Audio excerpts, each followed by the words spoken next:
नमस्कार दोस्तों, मैं मनोज मुसाफिर साहू नेशनल आवाज एक सच्ची आवाज यूट्यूब चैनल पर आप सभी का पूरा स्वागत करता हूं। दोस्तों, आज मैं आप बहुजनों के लिए सबसे इंपॉर्टेंट टॉपिक पे बात करने वाला हूं। आज बात करने वाला हूं कि बनारस जो धार्मिक नगरी बोली जाती है, बनारस जो कहा जाता है कि उत्तर प्रदेश में सबसे अगर सुबह देखना हो तो वो बनारस से सुंदर नजारा कहीं नहीं है। बनारस के बारे में आप अच्छी तरह से आज जानते हैं। हमारे देश के प्रधानमंत्री आदरणीय श्री नरेंद्र मोदी जी बनारस से सांसद हैं। लेकिन बनारस में स्थित बनारस हिंदू विश्वविद्यालय, जिसे हम बीएचयू के नाम से जानते हैं, बीएचयू में इस समय एक अलग बात हो रही है। बात हो रही है कि बीएचयू में अब मनुस्मृति पर शोध किया जाएगा, मनुस्मृति को बारे में बताया जाएगा। आखिर में क्या आवश्यकता आन पड़ी कि आज ओबीसी समाज के दम पर चलने वाली सरकारें, चाहे वो केंद्र की सरकार हो चाहे उत्तर प्रदेश की सरकार हो, आपको भी मालूम है आज कांग्रेस सत्ता से बाहर है तो सिर्फ इसीलिए बाहर है कि उसके पास ओबीसी का वोट बैंक नहीं है। अब कोई ओबीसी उसको वोट नहीं देता है। और भाजपा यदि सत्ता में है तो सिर्फ इसी वजह से सत्ता में है कि भाजपा को पूरा ओबीसी, पूरा आपकी पिछड़ा और पिछड़ा समाज पूरी एक मुश्त वोट देता है। लेकिन इस एक मुश्त वोट की कीमत उसे किस किस रूपों में चुकानी पड़ रही है, यह भी आपको जानने का अधिकार है। हम जैसे तमाम लोग आपको थोड़ी बहुत जानकारी जो आती है उसको दिखाते हैं, बताते हैं, जिससे ये लोग समाज के लोग जागरूक बने जाने। मैं आज उसी सिलसिले में, उसी कड़ी में सबसे इंपॉर्टेंट बात करने वाला हूं। दोस्तों, 21 फरवरी की सूचना है।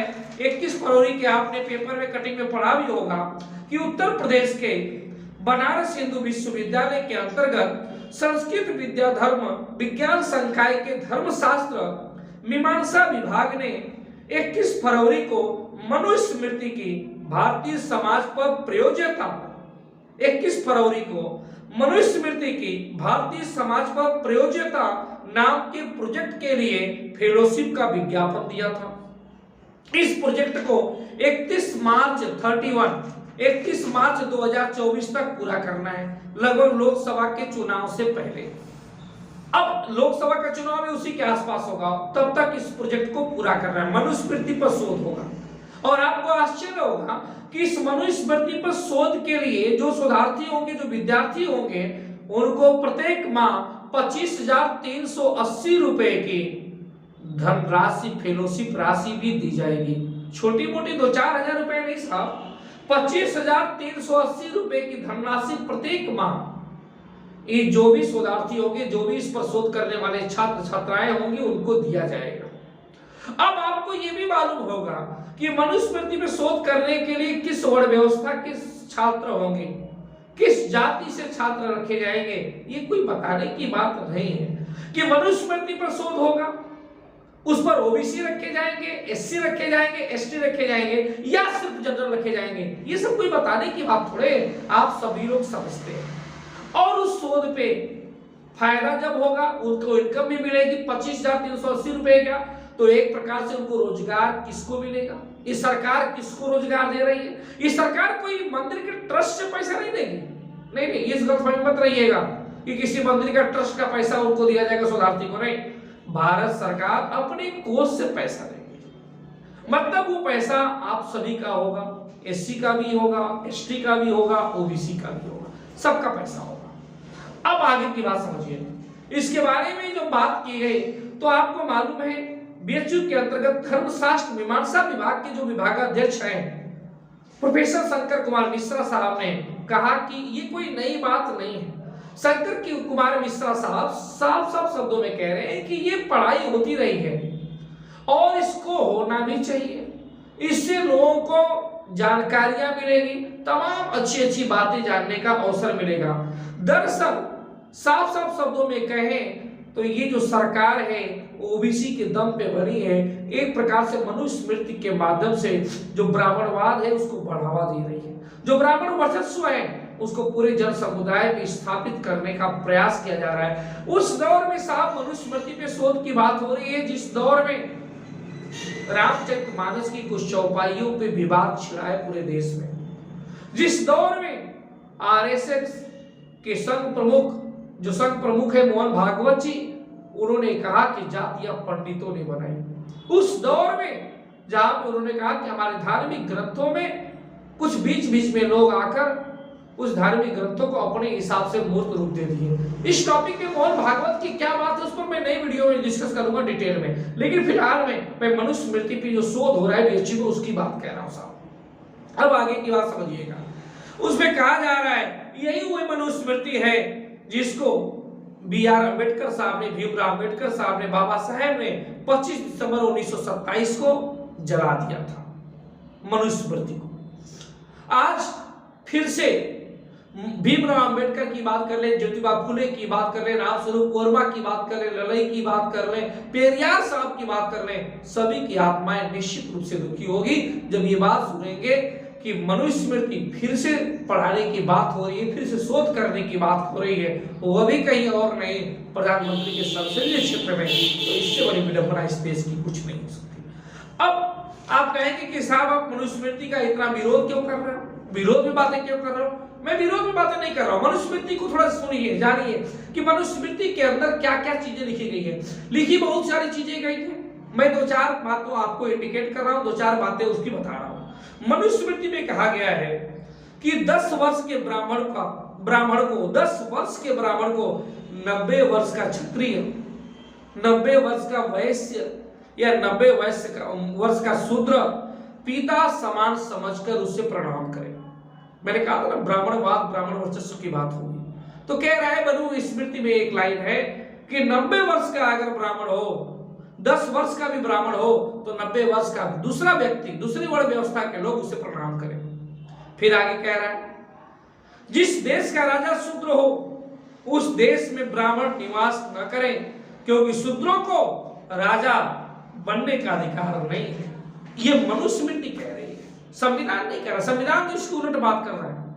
जिस दौर में ज्ञान और विज्ञान की बात, संविधान की बात होनी चाहिए, उस दौर में मनुस्मृति पे बात हो रही है विश्वविद्यालयों में। ये विडंबना है, इस देश की विडंबना है कि जिस विश्वविद्यालय के प्रांगण में संविधान की पढ़ाई होनी चाहिए, जिस विश्वविद्यालय के प्रांगण में ज्ञान, संविधान की, विज्ञान की बात होनी चाहिए, उसमें मनुस्मृति को धीरे धीरे फिर से उसको आगे बढ़ाया जा रहा है।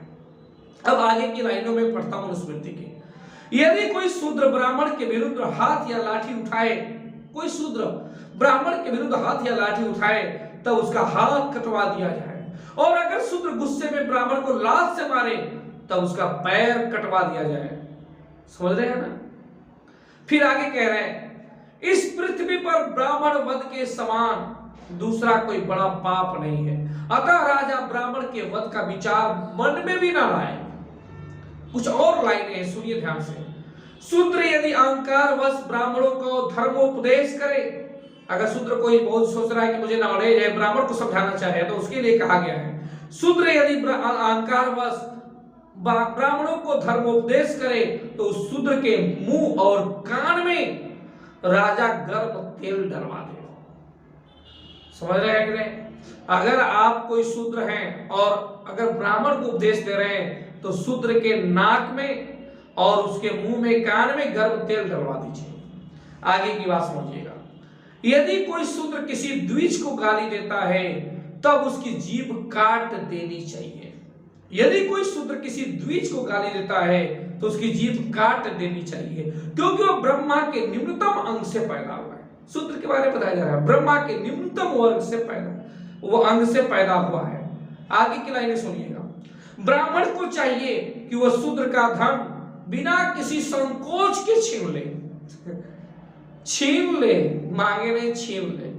ब्राह्मण को चाहिए कि वह शूद्र का धन बिना किसी संकोच के छीन ले, क्योंकि शूद्र का उसका अपना कुछ नहीं है। उसका धन उसके मालिक ब्राह्मण को छीनने योग्य है, उसका धन उसके मालिक ब्राह्मण को छीनने योग्य है। आगे कुछ लाइनें पढ़िएगा।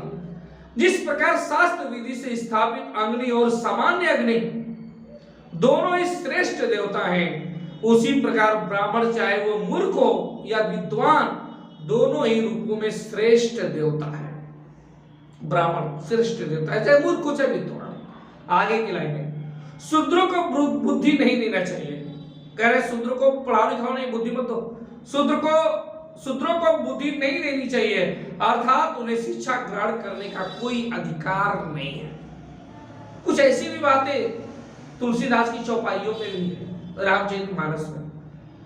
अब मनुस्मृति यही है, यही सब ऐसे ही बातें मनुस्मृति में तमाम चीजें लिखी गई हैं। मनुस्मृति सिर्फ जाति वर्ण व्यवस्थाओं में जातिगत भेदभाव की बात नहीं करती। मनुस्मृति में जातीय छोटी जातियों का अपमान तो किया ही गया है, मनुस्मृति में नारियों का भी अपमान किया गया है। मनुस्मृति में बराबरी की बात ही नहीं की गई है, जो संविधान कहता है सभी लोग बराबर हैं। उस मनुस्मृति की बात पे शोध होगा, उस मनुस्मृति पे शोधार्थी को आपके टैक्स के पैसे दिए जाएंगे, वो भी छोटा मोटा अमाउंट नहीं। आपको मैंने बताया है 25,380 रुपए दिए जाएंगे एक विद्यार्थी को प्रत्येक माह। अब आपको सोचना है कि आपको क्या अच्छा करना है, क्या बुरा करना है, किस रास्ते पर चलना है, किस प्रकार की सरकारें चुननी है और किस तरह के विचार भावना को आगे बढ़ाना है। मैं अगली वीडियो में अगली बात करूंगा। धन्यवाद।